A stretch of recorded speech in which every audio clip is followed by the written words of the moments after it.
আসসালামু আলাইকুম। Genesis online ইউনিভার্সিটির নিয়মিত আয়োজন ডেভিডসন আড্ডায় আজকে আপনাদের সবাইকে আরেকবার স্বাগতম। আমাদের সাথে মেহমান হিসেবে আছেন যথারীতি আমাদের প্রিয় মেন্টর ডাক্তার রিয়াজ দানিশ ভাই, যিনি MRCP UK plus FCPS part two medicine এবং এমডি গ্যাস্ট্রোএন্টারোলজি ফেজ বি তে আছেন বঙ্গবন্ধু শেখ মুজিব মেডিকেল বিশ্ববিদ্যালয়। সো ভাইয়া, আপনাকে আবারও স্বাগতম আমাদের ডেভিডসন আড্ডা টুতে। থ্যাংক ইউ ফখরুল, তোমাকেও স্বাগতম। জি ভাইয়া, গতদিন তো আমরা করেছিলাম ডেভিডসন আড্ডা ওয়ান, সেখানে মূলত আমরা পেপার ওয়ান আলোচনা করেই অনেকক্ষণ হয়ে গেছে, রাত হয়ে গেছে। সেজন্য আমাদের যারা ভিউয়ার আছেন, আমাদের যারা চিকিৎসক আছেন, নবীন চিকিৎসক আছেন বা স্টুডেন্ট আছে, অনেকেই দেখলাম আমরা third year, fourth year, fifth year স্টুডেন্টরাও আছে যারা আপনাকে ফলো করছে। তারা আপনার মতো হতে চায়। দেশে বিদেশে সব ডিগ্রি তারা সে সহজেই কিভাবে এনগালফ করতে পারবে, কিভাবে নিতে পারবে, সেই পরামর্শগুলো নিয়ে সবাই ধন্য হতে চায়। সো ভাইয়া, আপনি নবীনদের উদ্দেশ্য দিয়ে বা যারা জুনিয়র আছে ফিফথ ইয়ার থেকে, যারা মাত্র এমবিবিএস পাশ করেছে, তাদের পড়াশোনার উদ্দেশ্য নিয়ে আজকে যদি কিছু বলতেন আমাদের সবার উদ্দেশ্যে। হ্যাঁ, ধন্যবাদ ফখরুল তোমাকে। তো যারা ফিফথ ইয়ারে আছে অথবা যারা সামনে প্রফ দিবে, তাদের জন্য এখন মেইন ফোকাস হওয়া উচিত যে তাদের প্রফে কনসেন্ট্রেট করা উচিত। এবং যারা প্রফ পাশ করে ফেলছেন, ইন্টার্নিতে জয়েন করছেন, তাদের এখন মেইন টার্গেট হওয়া উচিত পোস্ট গ্রাজুয়েশন। তাহলে প্রফকে যখন আপনি টার্গেট করবেন, এখন আসলে প্রফটা নভেম্বরে হবে কিনা এটা ফিক্সড না, অথবা যারা একদমই নিউ ফিফথ ইয়ার, তাদের জন্য আমার পরামর্শ থাকবে যে আপনারা একটু টেক্সট বই পড়ার চেষ্টা করবেন।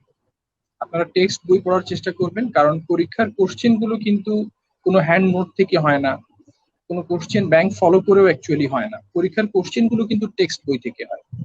ইয়েস, তবে কোশ্চেন ব্যাংকে হয়তো বা সেই টেক্সট বুক থেকে যদি কোনো কোশ্চেন করা হয়, তাহলে সেটা আপনার জন্য কমন পড়বে। এবং টেক্সট বই যেটা, মানে আমি আমার নিজের অভিজ্ঞতা শেয়ার করতেছি যে আমি যে জিনিসটা টেক্সট বই পড়তাম সেটা আমার যতটুকু মনে থাকতো, গাইড বইয়ে যত ইজি করে লেখা থাকুক ওই জিনিসটা, সেটা আমার মানে ইন দ্য লং রান সেটা আমার মনে থাকতো না, বা সেটা ওই রকম ভাবে কাজেও লাগতো না। সো আমার কাছে এবং কনফিডেন্স কম থাকতো যে আমি মানে এটা মনে হয় বইয়ে কিরকম আছে না আছে, এরকম একটা ইনফিরিয়রিটি কমপ্লেক্সে ভুগতাম আর কি, যে জিনিসগুলো আমি টেক্সট বই দেখি নাই। তো ম্যাক্সিমামই চেষ্টা করতাম যে আমি টেক্সট বই ফলো করার। তো আপনাদেরকে পরামর্শ থাকবে যে আপনারা টেক্সট বই ফলো করার চেষ্টা করবেন।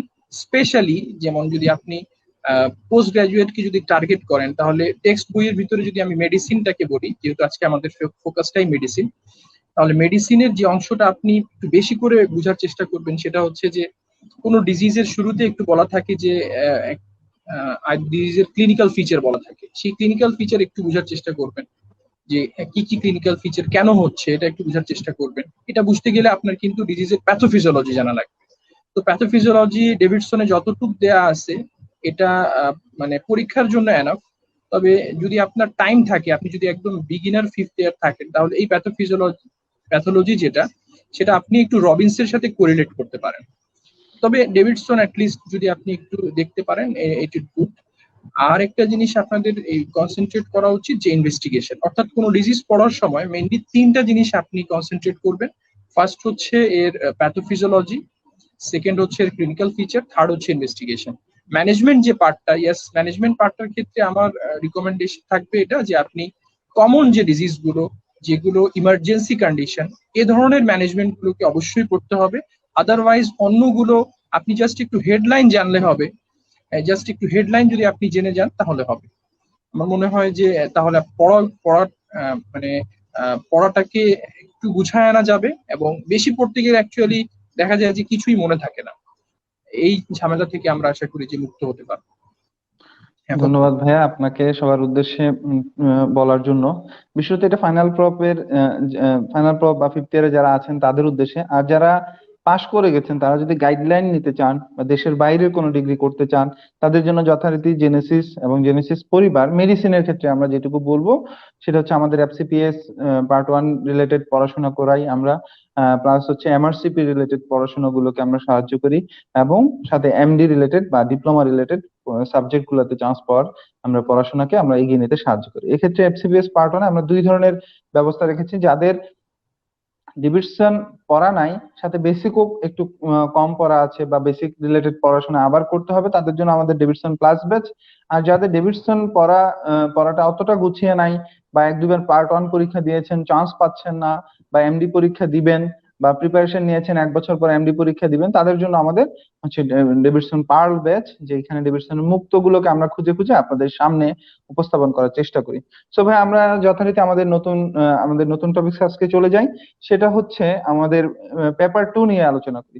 ভাই, আপনি নিশ্চয়ই জানেন এফসিপিএস পার্ট 1 পেপার 2 তে আমাদের যে টপিকস গুলো আছে সেটা হচ্ছে আমাদের cardiology, endocrinology and diabetes, and clinical nutrition, toxicology, dermatology, psychiatry and biostatistics. So biostatistics নিয়ে কি আমরা শুরু করবো, না আমরা ছোট টপিক্স মধ্যে আমরা ডার্মাটোলজি, যেটা আপনি আমাদের পড়ান, সেই ডার্মাটোলজি আমরা শুরু করি। ডার্মাটোলজিতে 5টা কোশ্চেন আসে, সেটা নিয়ে যদি আপনি সবার উদ্দেশ্যে বলেন তারা কিভাবে পড়বে, বা ডেভিডসন পড়লে এনাফ কিনা। এক্স্যাক্টলি, ডার্মাটোলজির জন্য ডেভিডসন এনাফ, ডার্মাটোলজি পড়ার জন্য ডেভিডসনটা এনাফ, এর বাইরে কোনো বই ডার্মাটোলজির জন্য লাগবে না। তো ডার্মাটোলজির বিগত বছরের কোশ্চেন গুলো দেখে যেটা মানে কমনলি যেটা পাওয়া যাচ্ছে যে ডার্মাটোলজির কোশ্চেন ইউজুয়ালি 5টার মতো আসে, যদিও এখানে 4টা প্রবাবলি দেয়া আছে, 5টাই দেয়া আছে। আচ্ছা, হ্যাঁ। তো আমাদের তো 5টার মতো কোশ্চেন আসে এখান থেকে। তো একটা কোশ্চেন আসে অ্যানাটমি ফিজিওলজি পার্ট থেকে, স্কিনের অ্যানাটমি এবং ফিজিওলজি এই পার্ট থেকে একটা কোশ্চেন থাকে ইউজুয়ালি। আর বাকি 4টা কোশ্চেন থাকে ডিজিজ থেকে অথবা ইনভেস্টিগেশন থেকে, ডিজিজ থেকে এবং ইনভেস্টিগেশন থেকে বাকি 4টা কোশ্চেন। তাহলে অ্যানাটমি ফিজিওলজিতে হয়তো ডেভিডসনের 2 পেজ, মানে পেজ অনুযায়ী 2 পেজ বা 3 পেজ হবে, এখান থেকে কোশ্চেন গুলো আসে। যেমন একবার কোশ্চেন আসছে যে স্কিনের স্কিনের কোন জায়গাতে ভিটামিন ডি সিনথেসিস হয়, স্কিনের কোন জায়গায় ভিটামিন ডি সিনথেসিস হয়। তো এটা হচ্ছে একদম স্কিনের লেয়ারের সাথে রিলেটেড। স্কিনের যে লেয়ার হচ্ছে এপিডার্মিস এবং ডার্মিস, এবং এপিডার্মিসের যে সবচেয়ে বেশি যে সেলটা থাকে যে ক্যারাটিনোসাইট, এই ক্যারাটিনোসাইটের অনেকগুলো ফাংশন বইয়ে দেয়া আছে, এখান থেকে কোশ্চেন একটা আসছে। প্লাস আরেকবার আসছিল যে স্কিনের কোন লেয়ারের জন্য বডি থেকে ফ্লুইড এবং ইলেকট্রোলাইট গুলো লস হয় না। তাহলে সবগুলো কিন্তু ফিজিওলজির সাথে related question, physiology anatomy related question থাকে, যদিও একটু কম থাকে। যেমন আসতে পারে যে স্কিনে এপিডার্মিসে সবচেয়ে বেশি কোন সেলটা থাকে, তাহলে এটা ক্যারাটিনোসাইট, এবং এটা ডেভিডসনে খুব সুন্দর করে দেয়া আছে।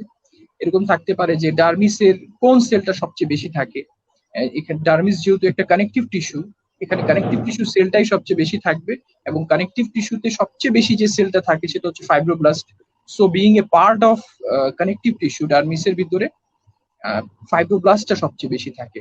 এবং আরেকটা ইম্পর্টেন্ট কথা হলো যে স্কিনের মধ্যে যে ব্লাড সাপ্লাই, যেটা এপিডার্মিস আমরা জানি যে এপিথেলিয়াল টিস্যু, এর কোনো নিজের কোনো ব্লাড সাপ্লাই নেই, they get nutrition by the diffusion process from the dermis.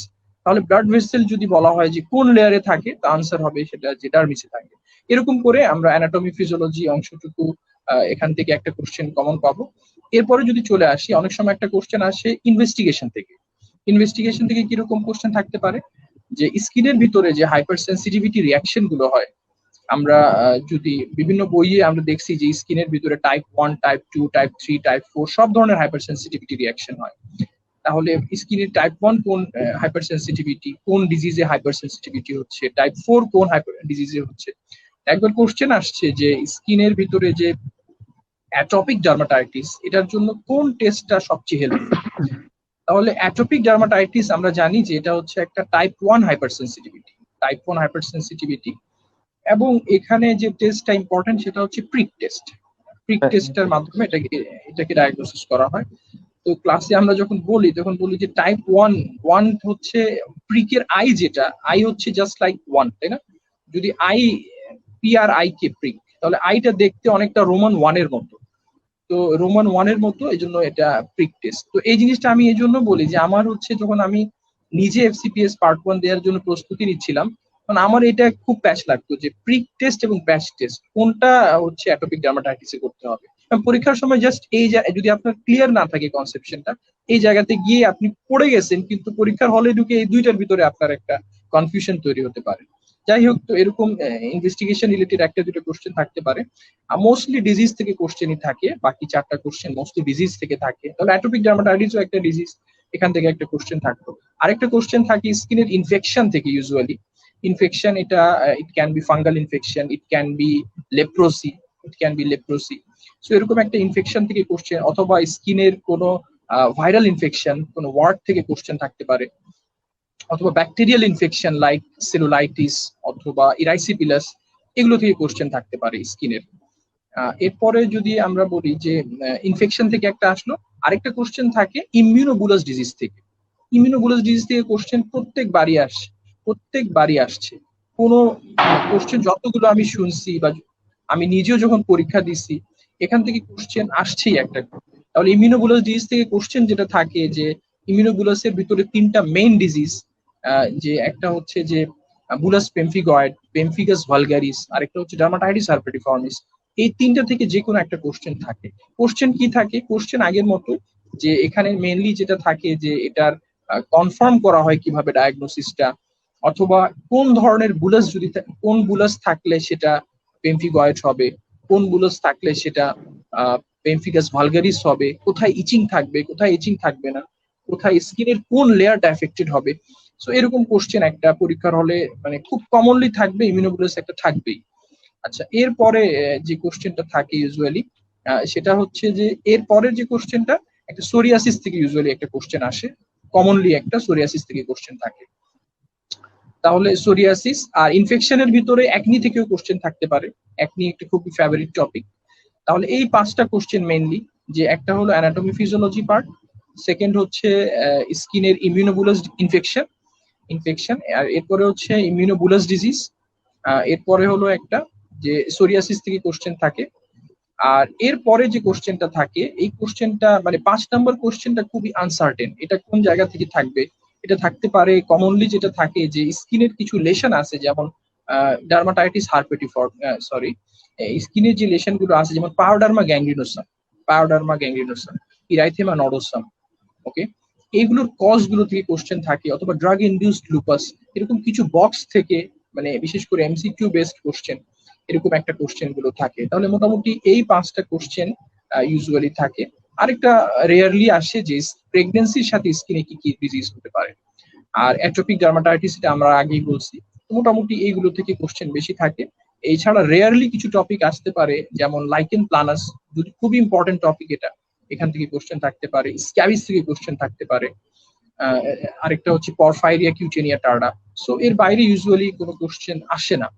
এটা হচ্ছে আমাদের ডার্মাটোলজি পার্টটা এটুকুই। এরপরে আমরা যদি যাই যে সাইকিয়াট্রি খুবই একটা ছোট টপিক, কিন্তু সাইকিয়াট্রি ছোট টপিক, এবং ছোট টপিকের ভিতরে কোশ্চেনে কমন পাওয়াটা খুব কিন্তু ইজি। কিভাবে ইজি? যে একটা সাইকিয়াট্রি থেকে 2টা কোশ্চেন আসে ড্রাগ থেকে, মানে সাইকিয়াট্রির 2টা কোশ্চেনই হচ্ছে ড্রাগ থেকে। এটা অ্যান্টি সাইকোটিক হতে পারে, অথবা এখান থেকে আসতে পারে যে অ্যান্টি ডিপ্রেসেন্ট গুলো, অ্যান্টি সাইকোটিক এবং অ্যান্টি ডিপ্রেসেন্ট এখান থেকে, অথবা মুড স্টেবিলাইজার ড্রাগ গুলো কি কি, মুড স্টেবিলাইজার ড্রাগস। এই 3টা থেকে মোটামুটি 2টার মতো কোশ্চেন প্রায় প্রত্যেকবার থাকে। কি ধরনের কোশ্চেন থাকতে পারে? যে কোন কোন ড্রাগস গুলো মুড স্টেবিলাইজার হিসেবে কাজ করে, কোন কোন ড্রাগ গুলো টিপিক্যাল অ্যান্টিসাইকোটিক, কোন কোন ড্রাগ গুলো অ্যাটিপিক্যাল বা নিউয়ার অ্যান্টিসাইকোটিক, এরকম what are the newer antidepressant drugs, এরকম কোশ্চেন গুলো থাকতে পারে। তাহলে একটা হচ্ছে ড্রাগস এর জাস্ট নাম থেকে কোশ্চেন থাকতে পারে, আরেকটা কোশ্চেন ইউজুয়ালি থাকে যে ড্রাগস এর অ্যাডভার্স ইফেক্ট থেকে, ড্রাগের অ্যাডভার্স ইফেক্ট থেকে একটা কোশ্চেন থাকে। তো এটা হতে পারে যে ট্রাইসাইক্লিক অ্যান্টিডিপ্রেসেন্টের অ্যাডভার্স ইফেক্ট গুলো কি হবে, এসএসআরআই এর অ্যাডভার্স ইফেক্ট গুলো কি হবে। একবার কোশ্চেন আসছিল, একটু ঘোরা, একটু কঠিন কোশ্চেন আসছিল এরকম করে, যে একটা প্যাশেন্টের এমআই এর পরে ডিপ্রেশন হয়েছে। এমআই এর পরে কমনলি প্যাশেন্ট, মানে এমআই এর পরে যদি আপনার প্যাশেন্ট দেখে থাকেন, তাহলে most of the patient have some depression. So একবার কোশ্চেন আসছে, এমআই এর পরে একটা প্যাশেন্টের ডিপ্রেশন, এই প্যাশেন্টকে আপনি কোন অ্যান্টি ডিপ্রেসেন্ট দিবেন? এই জিনিসটা একদম ডেভিডসনে ক্লিয়ার কাট বলা আছে যে টিসিএ এদেরকে দেয়া যাবে না, কারণ এমআই এর প্যাশেন্টের এমনিতেই অ্যারিথমিয়ার চান্স থাকে, টিসিএ এই অ্যারিথমিয়ার চান্সটাকে আরো বাড়ায় দেয়। সো এমআই এর পরে যদি অ্যান্টি ডিপ্রেসেন্ট দিতে হয়, দ্যাট শুড বি এসএসআরআই। তো এরকম একটা কোশ্চেন, মানে ড্রাগস থেকে একটা কোশ্চেন, 2টা কোশ্চেন অ্যাটলিস্ট আপনি কমন পেয়ে যান। তাহলে আর থাকলো ডিজিজের ভিতরে মোটামুটি সিজোফ্রেনিয়া বাদ গেছে এরকম কোনোবার আমি শুনি নাই, হয়তো বা বাদ যেতে পারে। তো সিজোফ্রেনিয়া একটু খুবই কমন ডিসঅর্ডার, এখান থেকে একটা কোশ্চেন, সিজোফ্রেনিয়ার সিমটম গুলো থেকে, সিজোফ্রেনিয়ার ট্রিটমেন্ট থেকে, সিজোফ্রেনিয়া থেকে একটা কোশ্চেন আপনি কমন পাবেন। আরেকটা কোশ্চেন যে থাকে যে এটা সবসময় থাকে না, যে ইটিং ডিসঅর্ডার, বিশেষ করে অ্যানোরেক্সিয়া নার্ভোসা, এখান থেকে বিশেষ করে অ্যানোরেক্সিয়া নার্ভোসার একটা বক্স আছে। এই অ্যানোরেক্সিয়া নার্ভোসাতে ইসিজি চেঞ্জ কি হয়, সিরাম ইলেকট্রোলাইটের কি চেঞ্জ হয়, আরবিএস এর কি চেঞ্জ হয়, হরমোনের কি চেঞ্জ হয়, এগুলো থেকে একটা কোশ্চেন ইউজুয়ালি পরীক্ষায় থাকে। অ্যানোরেক্সিয়া নার্ভোসা আর একটা হচ্ছে বুলিমিয়া নার্ভোসা। তাহলে ইটিং ডিসঅর্ডার অথবা প্রেগনেন্সি রিলেটেড সাইকোটিক ডিসঅর্ডার, এখান থেকে একটা কোশ্চেন আপনি কমন পাবেন। তাহলে আপনার মোটামুটি 4টা কোশ্চেন হয়ে যাচ্ছে।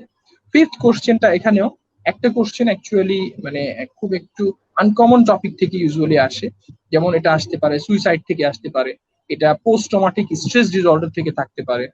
সো 4টা কোশ্চেন কিন্তু আপনি খুব অল্প মানে খুব অল্প পরিশ্রমে পেয়ে যাচ্ছেন। এটা কিন্তু আপনি কার্ডিওলজিতে এত অল্প পরিশ্রমে কিন্তু 4টা কোশ্চেন পাবেন না। তো ফার্স্ট যে আমাদের সেশন ছিল ওখানে ফখরুল কিন্তু একটা কথা বলছিল যে কিছু ছোট ছোট টপিক থাকে যেটা আপনার পরীক্ষার সময় কিন্তু খুবই হাই ইল্ড হয়, এবং আপনি একটু পরিশ্রম করলে কিন্তু ইজিলি 4টা 5টা কোশ্চেন কমন পেয়ে যাবেন। তো মানে সাইকিয়াট্রি থেকে এই কোশ্চেন গুলো। এছাড়া একটা কোশ্চেন একটু ডিফারেন্ট থাকে, এটা থাকতে পারে হ্যালুসিনেশন থেকে, এটা থাকতে পারে ডিলুশন থেকে কোশ্চেন থাকতে পারে, এটা অ্যালকোহল থেকে থাকতে পারে। অ্যালকোহল খুবই একটা ইম্পর্টেন্ট টপিক, যে অ্যালকোহল একটা হলো ওভারডোজ হলে কি হবে, অ্যালকোহল উইথড্রল হলে কি হবে, এই ধরনের কোশ্চেন গুলো পরীক্ষার হলে থাকতে পারে। সুইসাইডের থেকে থাকতে পারে, যে সুইসাইডের রিস্ক ফ্যাক্টর গুলো কি হতে পারে, এই ধরনের কোশ্চেন, বা কনভার্সন ডিসঅর্ডার থেকে থাকতে পারে, বা সোমাটোফর্ম ডিসঅর্ডার থেকে থাকতে পারে। সো 4টা কোশ্চেন আপনি ইজিলি প্রেডিক্ট করতে পারেন, কিন্তু একটা কোশ্চেন একটু ডিফারেন্ট হবে, সে সে একটার জন্য কিন্তু আপনাকে একটু পড়লেই কিন্তু হয়ে যাবে। যেমন সোমাটোফর্ম ডিসঅর্ডার জাস্ট জিনিসটা কি, তারপরে হাইপোকন্ড্রিয়াক ডিসঅর্ডার, একটা জাস্ট কনসেপশনটা যদি থাকে তাহলে আপনি এটাকে অ্যান্সার করতে পারবেন। তাহলে আমাদের মনে হয় যে 2টা ছোট্ট টপিক আমরা কভার করছি, যে এখান থেকে কি কোশ্চেন থাকতে পারে। ফখরুল কিছু বলবো কিনা? হ্যাঁ, ঠিক আছে, ধন্যবাদ ভাই। আমিও আপনার সাথে একমত যে আমরা আবার বলছি যে ছোট টপিকস গুলাতে আপনার সবগুলোই কমন করবে। ছোট টপিকস এর সব কমন কোশ্চেন যদি আপনি আনসার করতে পারেন তাহলে আপনার পার্ট ওয়ানে চান্স পাওয়াটা ইজি, এবং এমডি তে এই এই টপিকস গুলাতে কোনো কোনো কোশ্চেন মিস হবে না বা না পারার সম্ভাবনা থাকবে না। একটু ভালোভাবে পড়লে এটা হয়ে যাবে। সো ভাইয়া, আমরা তো মোটামুটি আমাদের 2টা টপিকস আজকে পড়লাম। আমরা একটু অন্যদিকে কথা বলে যাই। So, আপনার তো বিসিএস হয়েছিল তো, বাংলাদেশ সিভিল সার্ভিসে আপনি যোগদান না করে কেন অ্যাকচুয়ালি দেশে এখনো এইভাবে আছেন? জি, অ্যাকচুয়ালি আমার একটু কারণ। অ্যাকচুয়ালি আমি মানে বাইরে যাওয়ার আমার মেইন প্ল্যান ছিল, যার কারণে আমি বিসিএস জয়েন করি নাই। 33rd-এ আমি 33rd বিসিএস আমি দিছিলাম। তো যাই হোক, সেটা নিয়ে মানে প্রথম দিকে একটু খারাপ লাগছিল যে আমি আমার অনেক কলিগরা জয়েন করতে পারছে, আমি জয়েন করছি কিন্তু আমি করি নাই। প্রথমের দিকে একটু সমস্যা হয়েছিল যে আমার নাম একটু ভুল, ডেট অফ বার্থ একটু ভুল ছিল, কিন্তু ঠিক করছিলাম। কিন্তু অ্যাজ এ হোল বিসিএস এর মানে বড় ভাইদের কাছ থেকে যেটা শুনছিলাম, বিসিএস এ বিশেষ করে গ্রামের পোস্টিং এর ব্যাপারে, প্লাস বিসিএস এর মানে বিশেষ করে কিছু প্রবলেম হয়, বিশেষ করে প্রথম পোস্টিং এর দিকে যে প্রবলেম গুলো হয়, প্লাস হচ্ছে যে মানে পড়াশোনা থেকে একটা দূরে চলে যাওয়ার যে টেন্ডেন্সি থাকে বিসিএস এ, এটা অনেকের ভিতরে খুবই কমন। তারপরও বিসিএস এ গিয়ে যারা পড়ালেখা কন্টিনিউ করতে পারতেছেন, আই থিঙ্ক যে তাদেরকে অনেক মানে চেষ্টা করে অনেক কষ্ট করে জিনিসটা করতে হচ্ছে। সো আমি মনে হয় যে বিসিএস এ জয়েন না করে এটা আমার জন্য মানে ওইরকম কোনো হার্মফুল ইফেক্ট হয় নাই, এটা আমার জন্য ওইরকম কোনো লস হয় না, এটা এটা আমি মনে করি আর কি। যে আমি যদি বিএসসিসি জয়েন করতাম তাহলে হয়তোবা আমি গ্রামে পোস্টিং এর কারণে প্যাশন যেভাবে করে আমি এমআরসিপির জন্য পড়াশোনা করতে পারছি, তারপরে হচ্ছে আমি রেসিডেন্সিতে একবারই চান্স পেয়ে আলহামদুলিল্লাহ জয়েন করতে পারছি। তো এই জিনিসগুলো হয়তোবা আমি মানে আমার জন্য একটু টাফ হতো। তো আমার কাছে মনে হয় যে যাদের এটা অবশ্য এক একজনের প্যাশনের ব্যাপার, এক একজনের চয়েসের ব্যাপার, যে আপনি বিসিএস দিবেন কি দিবেন না, দুইটারই প্রোস এবং কনস আছে। যে আপনি বাইরে গিয়ে বাইরের জীবনটা যারা যারা একটু এনজয় করেন বা এনজয় করবেন তাদের জন্য হয়তো বা বিসিএস টা ইম্পর্টেন্ট না, আবার যারা দেশে থাকতে চান তাদের জন্য বিশেষ করে সার্জনদের জন্য বিশেষ করে ইম্পর্টেন্ট হচ্ছে বিসিএস। তবে দেশে থেকে আপনি যদি মেডিসিনে ক্যারিয়ার করতে চান, সেখানেও আপনার বিসিএসটা খুব বেশি ম্যান্ডেটরি হবে না বলে আমি মনে করি। জি ভাইয়া, মানে আসলে আমাদের অনেকেই হতাশ হয়ে যায় যে যদি বিসিএস না হয় জীবনটা শেষ। বা একটু খারাপ লাগে, দেশে একটু থাকতে, খারাপ লাগে। হ্যাঁ একটু খারাপ লাগে। বা কেউ কেউ অনেকে এরকম আছে, আমি গত কয়েকদিন জেনেসিস থেকে এক দুজনকে ফোন দিয়েছি, তাদের কোনো ইচ্ছা নাই যে তারা হচ্ছে বিসিএস করবে। ম্যাক্সিমাম এখন আমাদের দেশে ডক্টরদের দেশের বাইরে চলে যাওয়ার প্রবণতাটা ইদানিং বেড়েছে। বিসিএস এ ডক্টরদের বা বাংলাদেশে ডাক্তারদের হচ্ছে উম, অপমান, বা যেটা আমরা বলি যে তাদের কিছু লাঞ্ছনা গঞ্জনা সহ্য করতে হয় হসপিটালের, বাংলাদেশের স্বাস্থ্য সেবার যে আইন, এ- আইন নাই, বা যে ডাক্তারদের সুরক্ষার যে বিষয়গুলো আছে সেগুলো বাংলাদেশে কম হওয়াতে এখন মনে হয় বাংলাদেশ থেকে বাইরে ডাক্তারদের চলে যায়। আগে যেটা ইঞ্জিনিয়ারদের ছিল সেটার মতোই এখন মনে হয় দেশের বাইরে লোকজন চলে যাচ্ছে। আমরা তো রিসেন্টলি জানি আমাদের একজন জনপ্রিয় মেন্টর এমআরসিপি ডাক্তার রাফি ভাই ইংল্যান্ডে পাড়ি জমাইছেন। 14 তারিখ, তো হ্যাঁ একদমই। আসলে হ্যাঁ, আসলে আমরা আমাদের ব্রিলিয়ান্ট ছেলেগুলোকে যারা দেশের সেবা করতে পারতো বিসিএস এর মাধ্যমে, তারা দেশের সেবা না করে আমরা আসলে আমাদের ব্রেন ড্রেন যেটা বলি, সেই ব্রেন ড্রেনটা হচ্ছে যে আমরা আমাদের ব্রেন গুলোকে বাইরে ড্রেন করে দিচ্ছি। এটার দায়িত্ব আমাদের সবার। আমার কাছে এটা মনে হয় যে আমরা তাদেরকে দেশে রাখতে পারছি না, আমাদের ভালো স্টুডেন্ট গুলোকে আমরা দেশে রাখতে পারছি না, ভালো ডক্টর গুলোকে আমরা দেশে রাখতে পারছি না। তারপরেও যাদের বিসিএস হচ্ছে না বা হয়নি, আমার মনে হয় না তাদের হতাশ হওয়ার কোনো কারণ আছে। দানিশ ভাইয়ের কথা থেকে যে বিসিএস না হলেই আপনার সব দুয়ার উন্মুক্ত হয়েছে তা না। এখন বাংলাদেশের প্রেক্ষিতে বেসরকারি সেক্টরে নন বিসিএস দের প্র্যাকটিস করার, সারাদিন প্র্যাকটিস করার, সারাদিন ধরে কাজ করার, সার্জনদের সারাদিন অপারেশন করার যে সুযোগটা, বা উন্নত মানের অপারেশন গুলো করার যে সুযোগটা, ট্রিটমেন্টের অ্যাডভান্স মর্টালিটির কাছে যাওয়ার যে সুযোগটা, সেটা কিন্তু যারা ঢাকায় আছেন বা বড় বড় শহরগুলোতে আছেন বিসিএস ছাড়া, তাদের এটা বেশি করে সম্ভব এখন। বিসিএস এ বিভিন্ন ধরনের ঝামেলা, স্যাটিসফ্যাকশন আছে, চাকরি বা জীবনের নিশ্চয়তা আছে, কিন্তু আপনি গ্রামে থাকতে হবে, কতদিন গ্রামে থাকতে হয়, কতদিন আপনি হচ্ছে মূল জায়গায় পোস্টিং পাবেন, এই রিলেটেড কিছু কথাবার্তা আছে। তো যার যেটা চয়েস। তবে সবচেয়ে বড় কথা হচ্ছে দানিশ ভাইয়ের কথা অনুযায়ী সেটা হচ্ছে একটা পোস্ট গ্রাজুয়েশন ডিগ্রি যদি আমরা কমপ্লিট করতে পারি, এটাই আপনার পরবর্তী সাফল্যের সিঁড়ি হিসেবে বিবেচিত হবে। সো ভাই, আপনাকে ধন্যবাদ। আপনি আমাদের ছেড়ে যাওয়ার দরকার নেই, আপনি কয়েকদিন পরে গেস্ট্রোন্টোলজিস্ট প্লাস মেডিসিন স্পেশালিস্ট যদিও আপনারও চলে যাওয়ার ইচ্ছা দেশের বাইরে। সো দেশকে রিপ্রেজেন্ট করবেন অবশ্যই বাইরে। আমার মনে হয় ওটা অনেক বেশি হাইলাইটেড হবে যে আপনি দেশকে রিপ্রেজেন্ট করছেন, আপনার মতো একজন কনসালটেন্ট বা একজন ভালো ডক্টর দেশের বাইরে যাচ্ছে, এটা দেশের জন্য সুনাম। আমরা এবার ভাইয়া টক্সিকোলজি নিয়ে একটু আলোচনা করি। টক্সিকোলজি নিয়ে যদি আপনি কিছু বলতেন। হুম, এক্স্যাক্টলি। আচ্ছা, যাই হোক, তাহলে আমরা আবার আমাদের ডেভিডসন কেন্দ্রিক আলোচনায় চলে আসতেছি। তাহলে এরপরে একটা টপিক হচ্ছে আমাদের জন্য টক্সিকোলজি। তো টক্সিকোলজি, এখান থেকে কোশ্চেন, এই টপিকটাও খুবই ছোট একটা টপিক। এখান থেকে যে কোশ্চেন গুলো ইউজুয়ালি থাকে, বিশেষ করে পয়জনিং থেকে কোশ্চেন থাকে, আর একটা এনভায়রনমেন্ট থেকে কোশ্চেন থাকে, বা স্নেক বাইট যেটা আমরা বলি, এখান থেকে একটা কোশ্চেন থাকে। তাহলে এখানে পয়জনিং থেকে যে কোশ্চেন গুলো থাকে, স্পেশালি কমন যে পয়জনিং গুলো, যেমন ধুতুরা poisoning, OPC poisoning, kerosene poisoning, এরপরে কিছু drugs poisoning like TCA overdose, paracetamol poisoning, আর তারপরে হচ্ছে বিটা ব্লকের ওভারডোজ। তো এই ধরনের পয়জনিং গুলো থেকে কোশ্চেন এখান থেকে থাকে। তো এই ড্রাগ মানে পয়জনিং রিলেটেড যেটা বললাম, এখান থেকে ইউজুয়ালি দুইটা কোশ্চেন। আরেকটা কোশ্চেন থাকে স্নেক বাইট, যেটাকে ইনভেনোমেশন বলা হয়। স্নেক বাইট বললে জিনিসটা একটু ছোট হয়ে যায়, কারণ এখানে ইনসেক্ট বাইটও আছে। So snake bite, insect bite, এগুলো মিলায় একটা কোশ্চেন থাকে। আর পয়জনিং গুলো থেকে দুইটা কোশ্চেন ইউজুয়ালি থাকে। এবং দুইটা পয়জনিং এর ভিতরে একটা একটা পয়জনিং আপনি খুব কমন যেগুলো ফেস করেন, লাইক ওপিসি পয়জনিং অথবা ধুতুরা পয়জনিং, এগুলো আপনি একটা পেয়ে যাবেন। আবার এক সময় আসছিল পটকা ফিশ পয়জনিং, ওই সময় পেপারে অনেক লেখালেখি হচ্ছিল পটকা ফিশ নিয়ে। তো এরকম একটা কমন জিনিস থাকবে। আরেকটা হয়তো বা কিছু ড্রাগস রিলেটেড, যেটা হয়তো আমরা সচরাচর ফেস করি না, যেমন একটা টিসিএ পয়জনিং। টিসিএ পয়জনিংটা কেন ক্লিনিক্যালি ইম্পর্টেন্ট, যে আমরা আগেও বলছিলাম যে টিসিএ একটা অ্যান্টি ডিপ্রেসেন্ট ড্রাগ, কিন্তু এই ড্রাগস গুলো অনেক বেশি অ্যারিথমিয়ার চান্স থাকে। এই ড্রাগস গুলো ইউজ করলে অনেক বেশি অ্যারিথমিয়ার চান্স থাকে। সো এখান থেকে কার্ডিয়াক অ্যারেস্ট ডেভেলপ করতে পারে যদি ওভারডোজ হয়ে যায়। সো এখান থেকে আপনি এই নলেজটা আছে কিনা যে টিসিএ পয়জনিং হলে আপনাকে ইসিজি করতে হবে, এই নলেজটুকু যাচাই করার জন্য ইউজুয়ালি টিসিএ পয়জনিং থেকে কোশ্চেন দেওয়া হয়। এরপরে প্যারাসিটামল পয়জনিং, এটাও একটা মানে ওয়ার্ল্ড ওয়াইড সবচেয়ে কমন একটা পয়জনিং। আমাদের দেশে যদিও আমরা মানে খুব কমনলি পাই না, কিন্তু ওয়ার্ল্ড ওয়াইড সবচেয়ে কমন একটা পয়জনিং, বিশেষ করে যে পয়জনিং থেকে লিভার ড্যামেজ হয় বা অ্যাকিউট লিভার ইনজুরি হয়, এর ভিতরে প্যারাসিটামল একটা ইম্পর্টেন্ট কজ।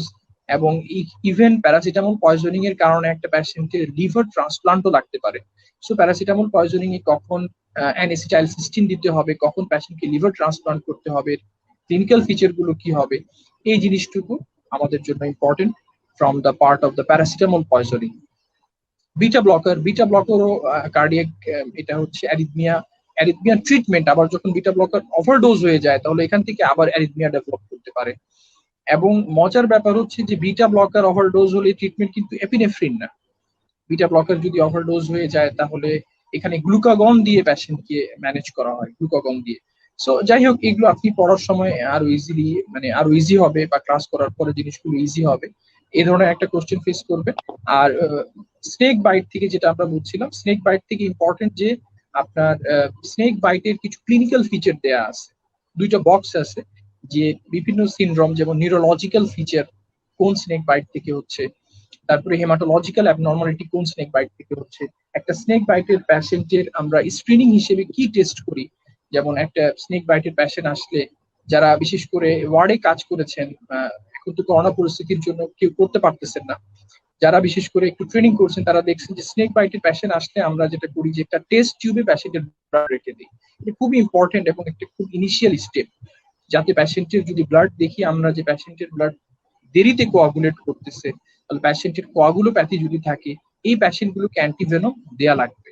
সো এরকম একটা ইনিশিয়াল টেস্ট কি হবে স্নেক বাইটের পরে, এবং কমপ্লিকেশন গুলো, কোন কমপ্লিকেশন কিভাবে ডেভেলপ করতেছে, ক্লিনিক্যাল ফিচার গুলো কি, এবং একটা ভেনোমাস স্নেক বাইট এবং নন ভেনোমাস স্নেক বাইটের ভিতরে ডিফারেন্স কি, ফার্স্ট এইড ম্যানেজমেন্টটা কি, একটু ঠিক আমরা জানলেই হবে। এবং কখন একটা স্নেক বাইটের প্যাশেন্টকে অ্যান্টিভেনম দিতে হবে, অ্যান্টি স্নেক ভেনম দিতে হবে। সব প্যাশেন্টকে কিন্তু দিতে হয় না, ইভেন ভেনোমাস স্নেক হলেও সবাইকে কিন্তু অ্যান্টিভেনম দেওয়াটা ম্যান্ডেটরি না।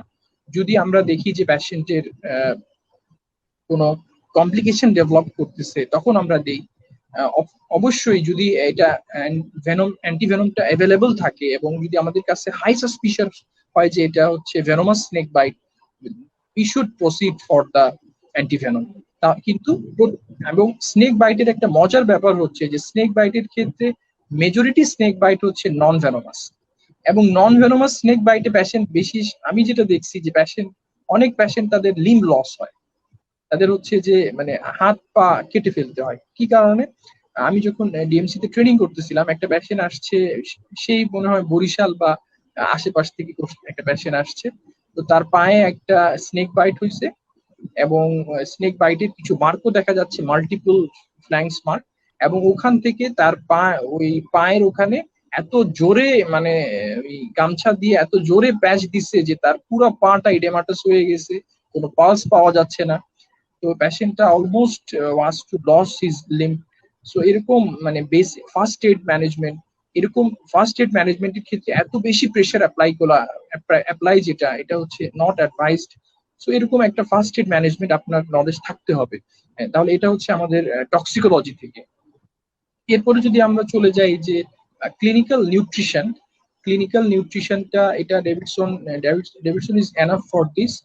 এবং ক্লিনিক্যাল নিউট্রিশন থেকে এটা আপনি যদি একটু গ্যাস্ট্রোন্টোলজির একটা ছবি আছে যে ম্যালঅ্যাবজর্পশন সিনড্রোমে কি কি ডেফিসিয়েন্সি হলে কি কি ফিচার পাওয়া যায়, এই ছবিটার সাথে মিলায় যদি আপনি একটু নিউট্রিশনটা পড়ে ফেলতে পারেন, বিশেষ করে ভিটামিন এবং মিনারেল ডেফিসিয়েন্সির ফিচার গুলো, তাহলে আপনার জন্য মনে রাখাটা একটু ইজি হবে, প্লাস একই পড়া আর একটু রিভিউ হবে।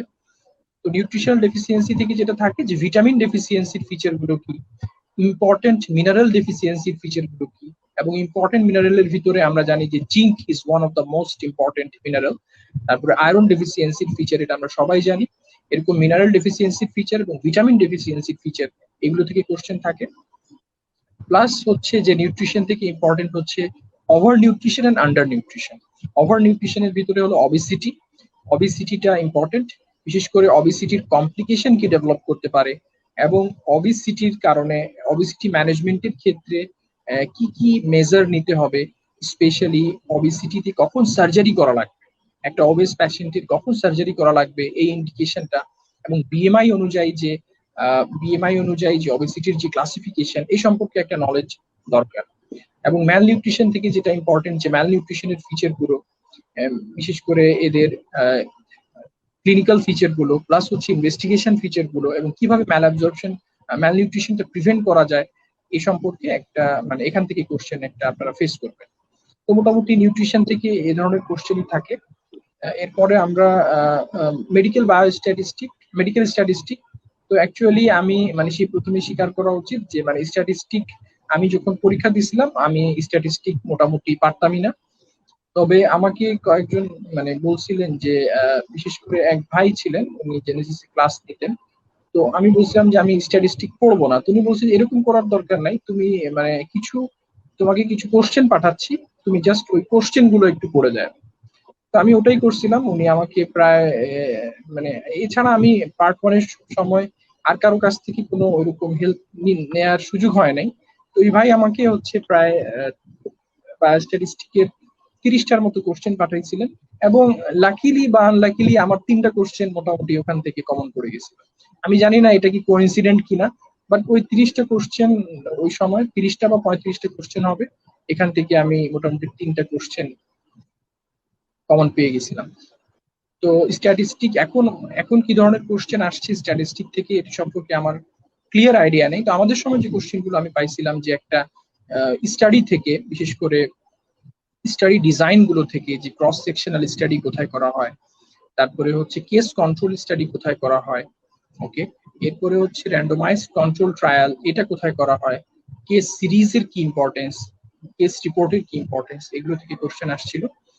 এরপরে হচ্ছে ডাটা থেকে কোশ্চেন আসছিল যে ডাটা ডিপেন্ডেন্ট ডাটাটা কি, তারপরে হচ্ছে ডিপেন্ডেন্ট ডাটা ইন্ডিপেন্ডেন্ট ডাটাগুলো কি, ডাটার হচ্ছে সোর্স গুলো কি, এখান থেকে একটা কোশ্চেন পরীক্ষার হলে আসে ইউজুয়ালি ডাটা থেকে। এরপরে ডাটা হয় এগুলো আসবে, অথবা ডাটা কিভাবে রিপ্রেজেন্ট করা হয়, যে কোয়ালিটেটিভ ডাটা কিভাবে রিপ্রেজেন্ট করা হয়, কোয়ান্টিটেটিভ ডাটা কিভাবে রিপ্রেজেন্ট করা হয়, এগুলো থেকে একটা কোশ্চেন থাকে। আর আরেকটা কোশ্চেন যেটা থাকতো আমাদের সময়, যে স্টাডিতে ডাটা গুলোকে অ্যানালাইসিস করার জন্য, স্ট্যাটিস্টিকে ডাটাকে অ্যানালাইসিস করার জন্য কিছু টেস্ট ইউজ করা হয়, যেমন কাই স্কোয়ার টেস্ট, স্টুডেন্ট টি টেস্ট, পেয়ার টি টেস্ট, এগুলো থেকে একটা কোশ্চেন আমাদের সময় আসতো। সো আপনি একটু আমার মনে হয় যে এরকম কিছু কনফাইন্ড টপিক যদি পড়েন, তারপরে positive predictive value, negative predictive value, sensitivity, specificity, আমার মনে হয় যে স্ট্যাটিস্টিকের হল মানে পুরো টপিক গুলো না পড়ে যতগুলো স্ট্যাটিস্টিক, কারণ স্ট্যাটিস্টিকের ক্ষেত্রে আমার কাছে এখন পর্যন্ত সবচেয়ে ভালো বই মনে হয়েছে আমাদের মোজাম্মেল স্যারের বই। স্যারের বইটা অনেক বেশি ইনফরমেটিভ, কিন্তু অ্যাকচুয়ালি এত বড় একটা বই পড়ে আপনি এফসিপিএস পরীক্ষার হলে যাওয়াটা এটা মানে কোনোভাবেই পসিবল না, সত্যি কথা বলতে কোনোভাবে পসিবল না।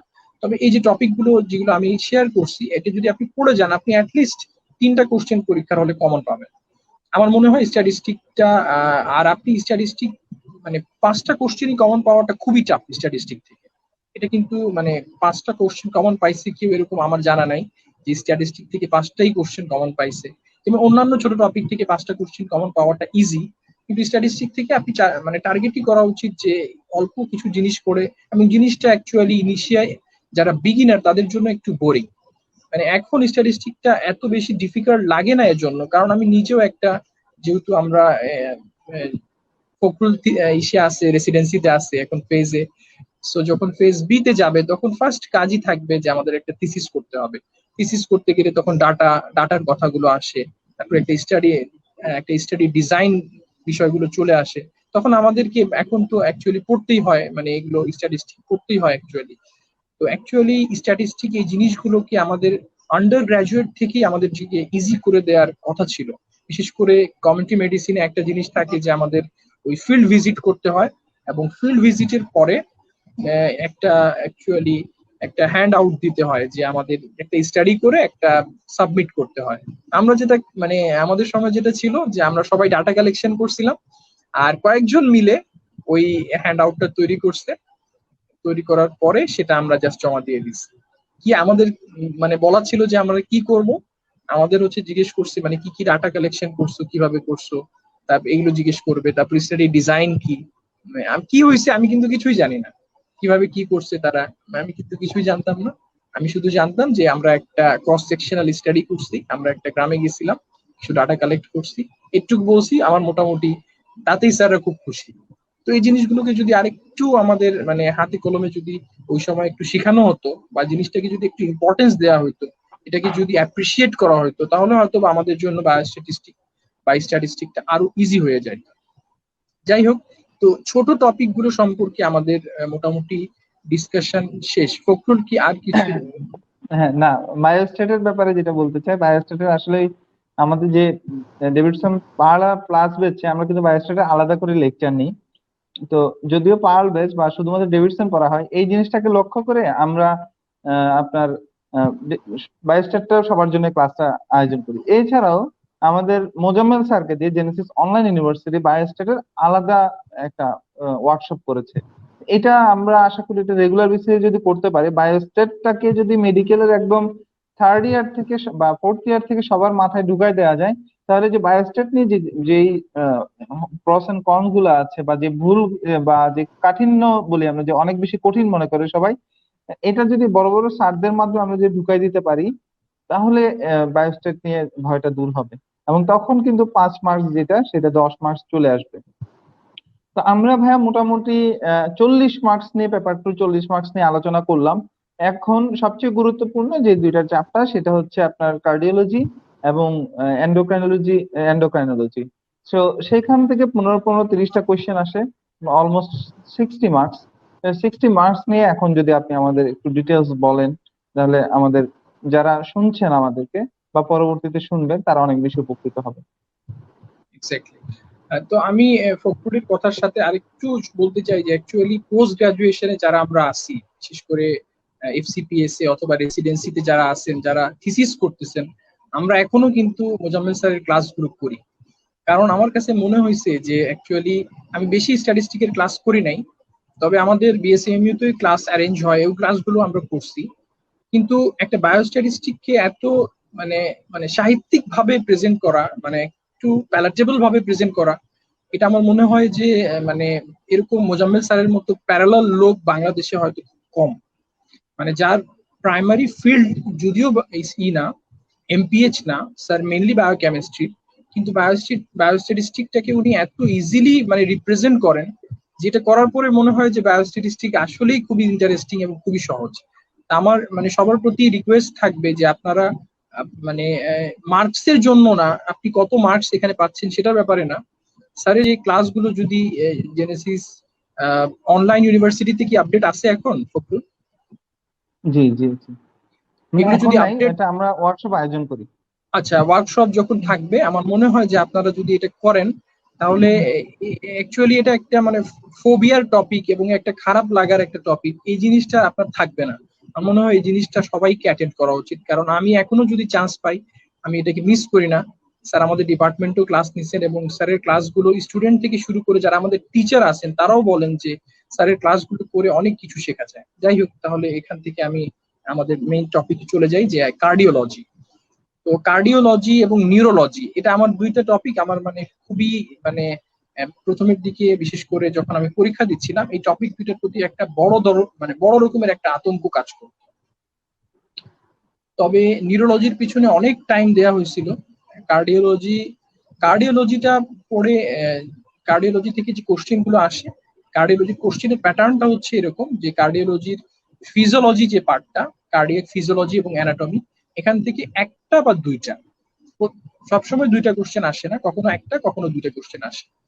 তো এই একটা কোশ্চেন ইউজুয়ালি আসে হচ্ছে আপনার ডেভিডসন বেসড, আর একবার কোশ্চেন প্রায় এখান থেকে অ্যানাটমি ফিজিওলজি মিলায় একবার কোশ্চেন, এটা ঠিক সালটা আমার মনে নাই, অ্যানাটমি ফিজিওলজি নিয়ে কার্ডিওলজি থেকে প্রায় 4টার মতো কোশ্চেন আসছিল একবার।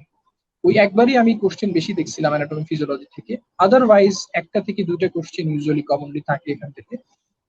তো এখানে কমনলি যেটা থাকে যে রেসপিরেশনের সাথে কার্ডিওভাস্কুলার কি চেঞ্জ গুলো হয়, খুব ইম্পর্টেন্ট একটা টপিক, যে রেসপিরেশনের সাথে হার্ট রেটের কি চেঞ্জ হয়, জেভিপির কি চেঞ্জ হয়, অথবা ব্লাড প্রেশারের কি চেঞ্জ হয়, সাথে হার্ট সাউন্ডের কি চেঞ্জ হয়, হার্ট সাউন্ডের কখন স্প্লিটিং হয়, কখন হার্ট সাউন্ড স্প্লিট করে না। এরকম একটা কোশ্চেন প্রায় আসে এখান থেকে। আরেকটা কোশ্চেন থাকে যে এক্সারসাইজের সাথে আমাদের বডিতে কি কি ধরনের কার্ডিওভাস্কুলার চেঞ্জ হয়। তারপরে কোশ্চেন থাকে যে ব্লাড প্রেশার রেগুলেশন থেকে, যে short time blood pressure regulation কোন মেকানিজম গুলো করে, এবং লং টার্মে গিয়ে ব্লাড প্রেশার রেগুলেশন বডির কি কি মেকানিজম গুলো লং টার্মে গিয়ে কাজ করে ব্লাড প্রেশারটাকে রেগুলেট করার জন্য। এছাড়া কার্ডিয়াক আউটপুট থেকে কোশ্চেন থাকে যে কার্ডিয়াক আউটপুটের রেগুলেশনের জন্য কি কি ফ্যাক্টর কার্ডিয়াক আউটপুটটাকে ডিটারমাইন করে, এরকম কোশ্চেন ফিজিওলজি গুলো থেকে থাকে। এবং অ্যানাটমি থেকে যেটা থাকে যে mainly heart and blood supply, anatomy থেকে মেইন কোশ্চেন হচ্ছে হার্ট এন্ড ব্লাড সাপ্লাই। এই কোশ্চেনটাই থাকে যে এসএ নোড কে কোন আর্টারি মেইনলি সাপ্লাই দেয়, এভি নোড কে মেইনলি কোন আর্টারি সাপ্লাই দেয়, অথবা পোস্ট পিডিএ যেটা পোস্টেরিয়র ডিসেন্ডিং আর্টারি, এটা মেইনলি কার ব্রাঞ্চ, কারণ এটার উপরে ডিপেন্ড করে যে একটা প্যাশেন্ট কি রাইট ডোমিনেন্ট নাকি লেফট ডোমিনেন্ট। যাই হোক, এরকম কোশ্চেন গুলো থাকে অ্যানাটমি ফিজিওলজি থেকে। এরপরে যদি আমরা চলে যাই যে এখান থেকে ইনভেস্টিগেশন থেকে যদি আমরা চলে যাই, ইনভেস্টিগেশনে যেটা থাকে যে একবার ছিল যে ট্রপোনিন বাড়ার কি কি কজ। আমরা জানি যে এটা এমআই এ বাড়তে পারে, পালমোনারি এম্বোলিজমে বাড়তে পারে, সেপসিসে বাড়তে পারে, ইভেন রেনাল ফেলিউর প্যাশেন্টের ট্রপোনিন বেশি থাকতে পারে, ইভেন মায়োকার্ডাইটিস এর প্যাশেন্টের ট্রপোনিন বেশি থাকতে পারে। সো একটা ইনভেস্টিগেশন রিলেটেড কোশ্চেন থাকতে পারে, ইউজুয়ালি থাকে। একটা হচ্ছে অ্যাঞ্জিওগ্রাম আমরা কখন করি, এটার ইন্ডিকেশন থেকে কোশ্চেন থাকতে পারে। ইসিজি রিলেটেড কোশ্চেন থাকতে পারে যে একটা অ্যাট্রিয়াল ফিব্রিলেশনের ইসিজি ফাইন্ডিং কি হতে পারে, একটা কমপ্লিট হার্ট ব্লকের ইসিজি ফাইন্ডিং কি হতে পারে, একটা ভেন্ট্রিকুলার ফিব্রিলেশন বা ভেন্ট্রিকুলার ট্যাকিকার্ডিয়ার ইসিজি ফাইন্ডিং কি হবে। এখান থেকে ইসিজি রিলেটেড একটা মানে ইনভেস্টিগেশন রিলেটেড আপনি একটা কোশ্চেন পাবেন। এরপরে আমরা যদি ডিজিজে চলে যাই, তাহলে প্রথমে যদি চলে আসি যে একটা ইম্পর্টেন্ট ডিজিজ হচ্ছে হাইপারটেনশন। হাইপারটেনশন থেকে আপনি মিনিমাম 2টা থেকে 3টা কোশ্চেন পরীক্ষা কমন পাবেন। কিভাবে? একটা হচ্ছে কার্ডিওভাস্কুলার হিসেবে আসতে পারে হাইপারটেনশন, আবার হাইপারটেনশনের এন্ডোক্রাইন কজ আছে, আবার রেনাল কজ আছে। তাহলে এই হাইপারটেনশন আপনার কার্ডিওভাস্কুলারের পার্ট হিসেবে থাকবে, এই হাইপারটেনশন আপনার রেনাল ডিজিজের পার্ট হিসেবে থাকবে, এই হাইপারটেনশন আপনার এন্ডোক্রাইন ডিজিজের পার্ট হিসেবে থাকবে। ইভেন হাইপারটেনশনের একটা কজ হচ্ছে ওবেসিটি, তাহলে নিউট্রিশন থেকেও হাইপারটেনশনের একটা রিলেশন আছে। তাহলে হাইপারটেনশন থেকে মিনিমাম আপনি 3টা কোশ্চেন এভাবে করে পেয়ে যাবেন। বিশেষ করে হাইপারটেনশন কার্ডিওভাস্কুলার পার্টটা থেকে যদি আমরা বলি, তাহলে কার্ডিওভাস্কুলার পার্টটা থেকে হচ্ছে যে হাইপারটেনশনের যে ম্যানেজমেন্টটা, বিশেষ করে অ্যান্টি হাইপারটেনসিভ যে ড্রাগস গুলো, এই ড্রাগস গুলোর ইন্ডিকেশন, কন্ট্রা ইন্ডিকেশন যেগুলো, সাইড ইফেক্ট, এই জিনিসগুলো থেকে একটা কোশ্চেন থাকে। বিশেষ করে কমনলি যে used anti hypertensive first line যেগুলো, বিশেষ করে এসি ইনহিবিটর, এআরবি, তারপর ক্যালসিয়াম চ্যানেল ব্লকার, এরপরে হলো ডায়োরেটিক্স, এই 3টা ড্রাগ, এবং সেকেন্ড লাইন ড্রাগের ভিতরে বিটা ব্লকার, এই 4টা থেকে কোশ্চেন বেশি থাকে, ইন্ডিকেশন, সাইড এফেক্ট এবং কন্ট্রা ইন্ডিকেশন। ওকে, এখান থেকে একটা কোশ্চেন আপনি কমন পাবেন। এরপরে কজ যদি বলি হাইপারটেনশনের, তাহলে এন্ডোক্রাইন কজ কভার করবে, রেনাল কজ কভার করবে, এগুলো অ্যাকচুয়ালি ওই ডিজিজ গুলোতে আমরা আলাদা করে পড়ি। যাই হোক, এরপরে আমরা যদি আসি যে এটা হচ্ছে ischemic heart disease. Ischemic heart disease থেকে মিনিমাম একটা কোশ্চেন, 2টা কোশ্চেনও থাকতে পারে। তাহলে ইসকেমিক হার্ট ডিজিজ থেকে ইম্পর্টেন্ট হচ্ছে যে এমআই, অ্যানজাইনা, এমআই এবং হচ্ছে আনস্টেবল অ্যানজাইনা, এখান থেকে কোশ্চেন। বিশেষ করে এখানে রিস্ক ফ্যাক্টর গুলো কি কি কি ইনভেস্টিগেশন করা হয়, এবং এমআই থেকে আপনার ট্রিটমেন্টটাও ইম্পর্টেন্ট, যে এমআই এর ক্ষেত্রে কি কি ট্রিটমেন্ট ইউজ করা হয় এবং কোনটা কি জন্য দেওয়া হয়, এটাও ইম্পর্টেন্ট। যাই হোক, এবং সেকেন্ডারি এমআই প্রিভেনশনের জন্য, মানে এমআই হওয়ার পরে সেকেন্ডারি প্রিভেনশনের জন্য কি কি ড্রাগস বা কি কি মেজার নেওয়া হয় এমআই থেকে, এটাও ইম্পর্টেন্ট। এরপরে যদি আমরা যাই, একটা ইম্পর্টেন্ট টপিক হচ্ছে অ্যারিথমিয়া। অ্যারিথমিয়া থেকে একটা থেকে দুইটা কোশ্চেন থাকে। তাহলে অ্যারিথমিয়া থেকে কি কি থাকতে পারে, যেমন সবচেয়ে কমন যেটা, সেটা হচ্ছে অ্যাট্রিয়াল ফিব্রিলেশন, সুপ্রাভেন্ট্রিকুলার ট্যাকিকার্ডিয়া, এগুলো থেকে ইম্পর্টেন্ট হচ্ছে যে ইসিজি ফাইন্ডিং, ক্লিনিক্যাল ফিচার এবং কজ। এবং এই অ্যারিথমিয়া এত কমন যে এটা ম্যানেজমেন্টও লাগবে। তাহলে এমআই এর ম্যানেজমেন্ট লাগবে এখান থেকে, অ্যারিথমিয়ার ম্যানেজমেন্ট লাগবে, এবং হাইপারটেনশনেরও ম্যানেজমেন্ট লাগবে। আমরা বলছিলাম যে ম্যানেজমেন্ট সবসময় করতে হয় না, কিন্তু এই জায়গাতে আপনাকে ম্যানেজমেন্ট পার্টটুকু একটু হাইলাইট করতে হবে। আচ্ছা, নেক্সট যদি আমরা যাই এখান থেকে, তাহলে অ্যারিথমিয়া থেকে আমরা অ্যাট্রিয়াল বললাম যে অ্যাট্রিয়াল ফিব্রিলেশন, আর একটা বললাম সুপ্রাভেন্ট্রিকুলার ট্যাকিকার্ডিয়া। এরপরে থাকে ভেন্ট্রিকুলার অ্যারিথমিয়া, স্পেশালি যে ventricular tachycardia, ventricular fibrillation, ventricular tachycardia, ventricular fibrillation, এগুলো থেকে একটা কোশ্চেন থাকে। বিশেষ করে ভেন্ট্রিকুলার ট্যাকিকার্ডিয়া এবং ফিব্রিলেশন, এটা আরেক ভাবে চলে আসে যে কার্ডিয়াক অ্যারেস্ট। কার্ডিয়াক অ্যারেস্ট থেকে একটা কোশ্চেন থাকবে, অ্যারিথমিয়া থেকে আলাদাভাবে দুইটা কোশ্চেন, এবং কার্ডিয়াক অ্যারেস্ট থেকে আলাদাভাবে একটা কোশ্চেন আপনি পরীক্ষার হলে কমন পাবেন। কার্ডিয়াক অ্যারেস্ট থেকে কি লাগবে, যে কার্ডিয়াক অ্যারেস্টের এখানে ম্যানেজমেন্ট লাগবে, কার্ডিয়াক অ্যারেস্টের ম্যানেজমেন্ট কি, এবং কার্ডিয়াক অ্যারেস্টের রিভার্সিবল কজ গুলো কি কি হতে পারে, এই জিনিসগুলো থেকে আপনি একটা কোশ্চেন কমন পাবেন। এরপরে যদি আমরা চলে আসি যে peripheral vascular disease, peripheral vascular ডিজিজের ক্লিনিক্যাল ফিচারটা ইম্পর্টেন্ট, এবং এখানে ইনিশিয়াল থেরাপি হিসেবে কি কি ইউজ করা হয়, এই জিনিস থেকে আপনি একটা কোশ্চেন কমন পাবেন। তারপরে কার্ডিওভাস্কুলারের সাথে অ্যাড করা আছে মারফান সিনড্রোম। মারফান সিনড্রোমে যেহেতু হার্টের ভালভের প্রবলেম গুলো অনেক বেশি হয়, তাহলে এখান থেকে মারফান সিনড্রোম। এরপরে চলে যাই আমরা যে ভলভুলার হার্ট ডিজিজ, ভলভুলার হার্ট ডিজিজ থেকে অ্যাটলিস্ট একটা কোশ্চেন কমন পাবেন, ভলভুলার হার্ট ডিজিজ। এরপরে হচ্ছে কনজেনিটাল হার্ট ডিজিজ, বিশেষ করে এএসডি, ভিএসডি, পিডিএ এবং টেট্রালজি অফ ফ্যালট, এখান থেকে একটা কোশ্চেন প্রত্যেকবারই কমন থাকে। এরপরে যদি আমরা বলি তাহলে হলো কার্ডিওমায়োপ্যাথি। কার্ডিওমায়োপ্যাথির ভিতরে মেইনলি তিনটা, hypertrophic obstructive cardiomyopathy, dilated cardiomyopathy, আরেকটা হচ্ছে যে রেস্ট্রিকটিভ কার্ডিওমায়োপ্যাথি। এই তিনটা থেকে মোটামুটি একটা কোশ্চেন পরীক্ষার হলে আপনি কমন পাবেন। সো আরেকটা ইম্পর্টেন্ট জিনিস আমরা বলি না, সেটা হচ্ছে হার্ট ফেলিউর। হার্ট ফেলিউরের স্পেশালি ক্লিনিক্যাল ফিচার এবং ম্যানেজমেন্ট দুইটাই লাগবে। তাহলে ম্যানেজমেন্ট যে পার্টটা, আমার কাছে মনে হয় যে কার্ডিওলজিতে যত বেশি ম্যানেজমেন্ট লাগে, অন্য কোনো সিস্টেমে অত বেশি ম্যানেজমেন্ট না জানলেও চলে। তাহলে কার্ডিওলজি থেকে আপনাদের ম্যানেজমেন্ট পার্টটুকু একটু গ্রিপে রাখতে হবে। আর কিছু রেয়ার টপিক গুলো আছে, যেমন হলো যে এঅর্টিক ডাইসেকশন। এঅর্টিক ডাইসেকশন, এঅর্টিক ডাইসেকশন থেকে কোশ্চেন থাকে, এবং হাইপারটেনশনের থেকে হাইপারটেনসিভ ইমার্জেন্সির ক্লিনিক্যাল ফিচার কি, হাইপারটেনসিভ আর্জেন্সির ক্লিনিক্যাল ফিচার গুলো কি, এগুলো ইম্পর্টেন্ট। প্রেগনেন্সিতে কি কি অ্যান্টি হাইপারটেনসিভ ড্রাগ ইউজ করা হয়, এই জিনিসগুলো। তাহলে আমার মনে হয় যে কার্ডিওলজি থেকে এই জিনিসগুলো যদি আপনারা ফোকাস করতে পারেন, তাহলে বাল্ক অফ দ্য কোশ্চেন আপনি কভার করতে পারবেন। তাহলে আমরা আমাদের pericardial final, tamponade constrictive pericarditis yes আর ইয়েস হচ্ছে ইয়েস, এটা খুব ইম্পর্টেন্ট। যে পেরিকার্ডিয়াল ডিজিজ গুলো আমি বলতে ভুলে গেছিলাম, বিশেষ করে কনস্ট্রিকটিভ পেরিকার্ডাইটিস, কার্ডিয়াক টেম্পোনেট, এই দুটো ক্লিনিক্যাল ফিচার যে কোনো একটা পরীক্ষার হলে প্রায় থাকে, মানে দুইটার ভিতরে যে কোনো একটা। এবং কনস্ট্রিকটিভ পেরিকার্ডাইটিস সম্পর্কে ডেভিডসনের একটা লাইন আছে, এটা আমি মানে কনস্ট্রিকটিভ পেরিকার্ডাইটিস আসলেই আমার শুধু মনে পড়ে, যে একটা প্যাশেন্টের যদি হার্ট ফেলিউরের সাথে যদি স্মল হার্ট থাকে, একটা প্যাশেন্টের হার্ট ফেলিউরের ফিচার আছে, কিন্তু আপনি দেখলেন এক্সরেতে যে হার্টটা খুবই ছোট, হার্টটা খুবই ছোট, তাহলে এরকম ক্ষেত্রে প্যাশেন্টের যদি লাং ডিজিজ যদি না থাকে, then we should always think about constrictive pericarditis. তাহলে কনস্ট্রিকটিভ কার্ডিয়াইটিস এমন একটা ডিজিজ, নর্মালি হার্ট ফেলিউরে হার্ট একটু ডায়ালেটেড থাকে, কারণ হাইপারটেনশনের কারণে হয় বা অন্যান্য ভালভুলার হার্ট ডিজিজের কারণে হয়। কিন্তু হার্ট যদি স্মল থাকে এবং সাথে যদি হার্ট ফেলিউরের ফিচার থাকে, specially the right heart failure, then we should have to think about constrictive pericarditis. ঠিক আছে, তাহলে আমরা মোটামুটি এটা congenital heart disease, valvular heart disease, আর হচ্ছে congenital heart disease, valvular heart disease, আর রিউমেটিক ফিভার, আর ইনফেক্টিভ এন্ডোকার্ডাইটিস, এটা নিয়ে যদি কিছু। ইনফেক্টিভ এন্ডোকার্ডাইটিসটা, হ্যাঁ এটা বলা হয় না। ইনফেক্টিভ এন্ডোকার্ডাইটিস থেকে স্পেশালি অর্গানিজম যেগুলো, অর্গানিজম থেকে ইম্পর্টেন্টলি কোশ্চেন থাকে, এবং এটার যে ডায়াগনস্টিক যে ক্রাইটেরিয়া, এবং রিউমেটিক ফিভার থেকেও তাই, যে এটা ডায়াগনস্টিক ক্রাইটেরিয়া, যেটা ক্রাইটেরিয়া এটা জানলেই হবে, এখান থেকেই কোশ্চেন মেনলি থাকে। তাহলে আমরা লাস্ট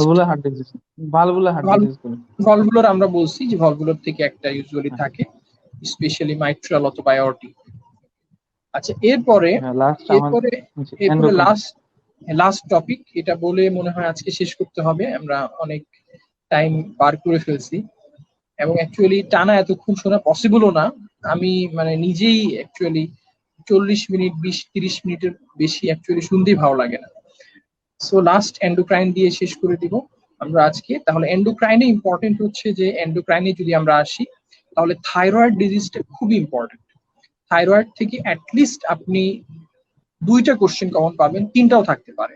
তাহলে এন্ডোক্রাইন থেকেও কোশ্চেন যেগুলো আসে, এন্ডোক্রাইন থেকে, এন্ডোক্রাইন ফিজিওলজি পার্টটা থেকে অ্যাটলিস্ট 2টা কোশ্চেন পাবেন, এবং একটা ফিজিওলজি যদি আসে that should be from thyroid. থাইরয়েডের ফাংশন গুলো, থাইরয়েডের রেগুলেশন গুলো, এখান থেকে একটা কোশ্চেন আপনি কমন পাবেন।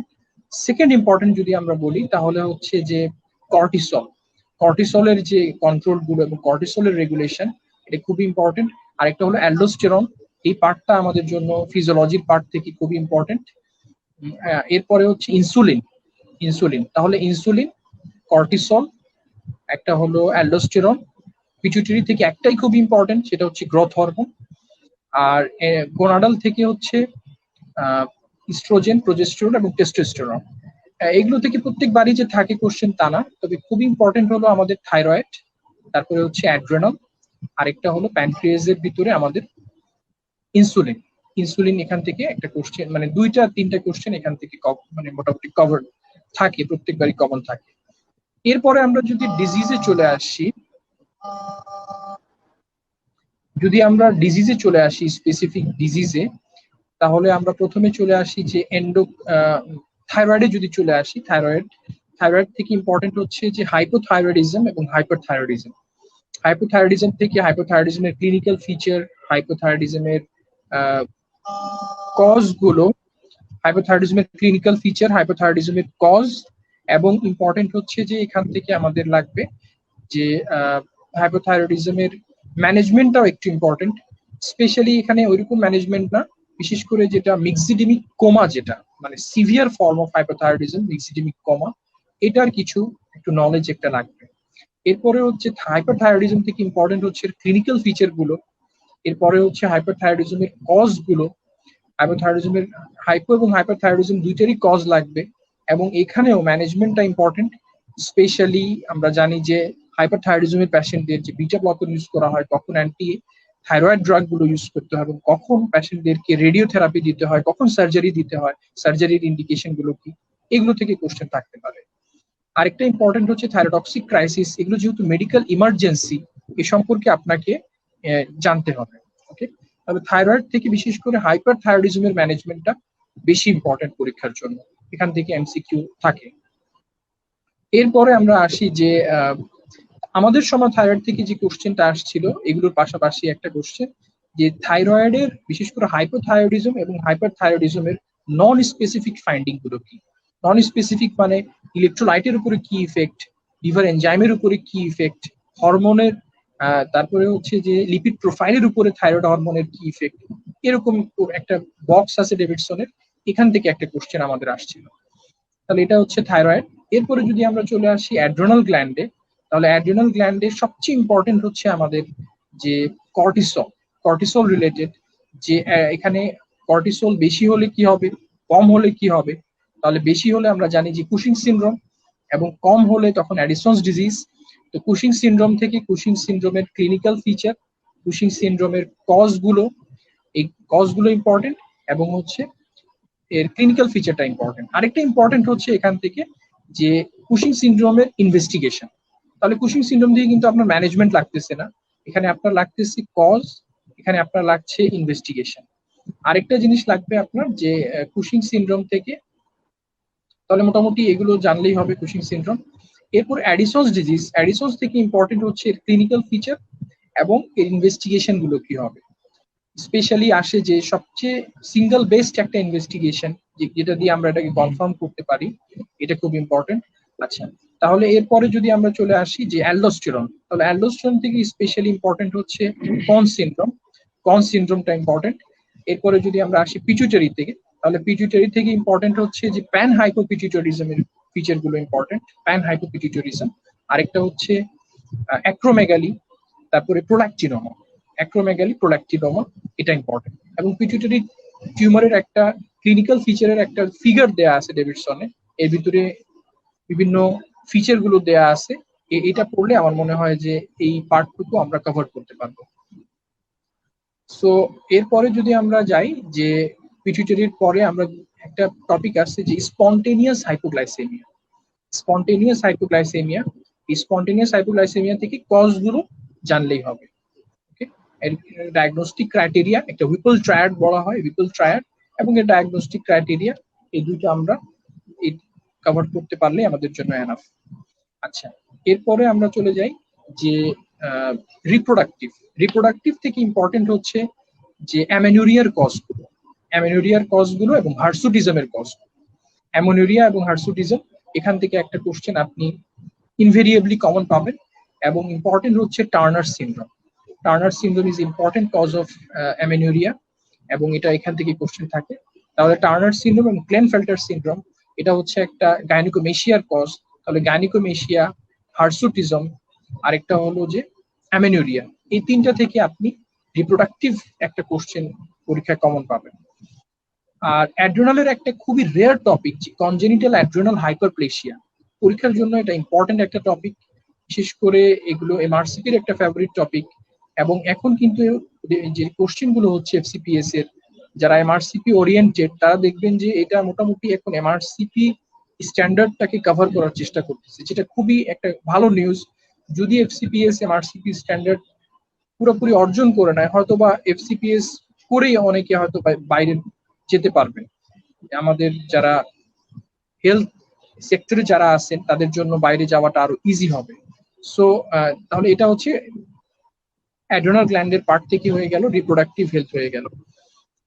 এরপরে হচ্ছে আমরা চলে যেতে পারি যে ডায়াবেটিস থেকে। ডায়াবেটিস থেকে ইম্পর্টেন্ট হচ্ছে ডায়াবেটিসের diagnostic criteria, anti diabetic drugs গুলোর মেকানিজম অফ অ্যাকশন, এবং ইনসুলিনের ইন্ডিকেশন, কন্ট্রা ইন্ডিকেশন এবং ইনসুলিনের কমপ্লিকেশন।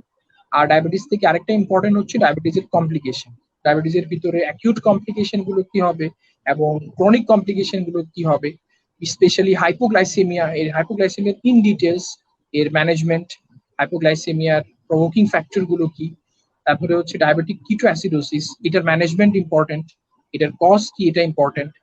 আর হাইপারঅসমোলার হাইপারগ্লাইসেমিক স্টেট এবং ডায়াবেটিক কিটো অ্যাসিডোসিস, দুইটার ভিতরে একটা ডিফারেন্সিয়েটিং পয়েন্ট গুলো কি, এখান থেকে এই জিনিসগুলো মনে হয় যদি আমরা কভার করতে পারি তাহলে মোটামুটি এন্ডোক্রাইনটা মোস্টলি কভার হয়ে যাবে। এরপরে কিছু জিনিস বাকি থাকে, যেমন pancreatic neuro endocrine tumour. Pancreatic neuro endocrine tumour এগুলো আমরা গ্যাস্ট্রোএন্টারোলজিতেও কিছু কভার করি, এখানে একটু দেখলে আশা করি যে আপনাদের মোটামুটি হয়ে যাবে। আরেকটা ইম্পর্টেন্ট ডিজিজ রিপ্রোডাক্টিভ থেকে আমরা বাদ দিচ্ছি, সেটা হচ্ছে polycystic ovarian syndrome. Polycystic ovarian syndrome খুবই একটা ইম্পর্টেন্ট টপিক, এখান থেকে কোশ্চেন মোটামুটি প্রত্যেকবারই থাকে। সো ফখরুল, আমার মনে হয় যে মোস্ট অফ দা থিং আমরা আরো মাল্টিপল এন্ডোক্রাইন নিউপ্লাসিয়া আর হচ্ছে অটোইমিউন পলিএন্ডোক্রাইন সিনড্রোম। ইয়েস এখান থেকে একটা কোশ্চেন থাকে। ইয়েস, তো মাল্টিপল এন্ডোক্রাইন নিউপ্লাজম থেকে ইম্পর্টেন্ট হচ্ছে যে এটার কম্পোনেন্ট গুলো কি এবং কি কি জিন বা কি কি ক্রোমোজোম এফেক্টের কারণে এরকম হচ্ছে।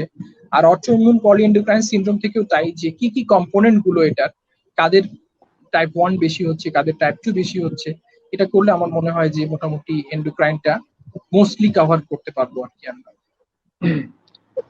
আচ্ছা ভাইয়া, আপনাকে অসংখ্য ধন্যবাদ ভাইয়া আমাদের হচ্ছে এত সুন্দর সময় দেওয়ার জন্য। তো আমরা আশা করি এই পেপার 2 তে যদি আপনি খুব ভালোভাবে এই টপিকস গুলো পড়েন, আর এই টপিকস এর সাথে সাথে যে ডেভিডসন যে বক্স চার্ট গুলো দেওয়া আছে এমডির জন্য এইগুলা গুরুত্বপূর্ণ, ডিপ্লোমার জন্য আর একটু কম পড়লেও হবে। আর এফসিপিএস এ ইন ডিটেলস একটু পড়া লাগবে। তবে টপিকস যা ভাইয়া আলোচনা করলেন, আপনারা যারা সামনে এমডি পরীক্ষা দিবেন অথবা এফসিবিসি প্রিপারেশন নিচ্ছেন, তো তাদের জন্য এইটুকুই এনাফ। প্লাস একটু এফসিবিসির জন্য একটু ডিটেলস লাগবে। তো এরপরেও যদি কেউ সাহায্যের জন্য বা কোনো কনসালটেন্সি দরকার হয়, সেক্ষেত্রে জেনেসিস আপনাদের সাথে আছে। জেনেসিস এখন অনলাইন সিস্টেমে, অনলাইন জগতে বাংলাদেশে পায়োনিয়ার।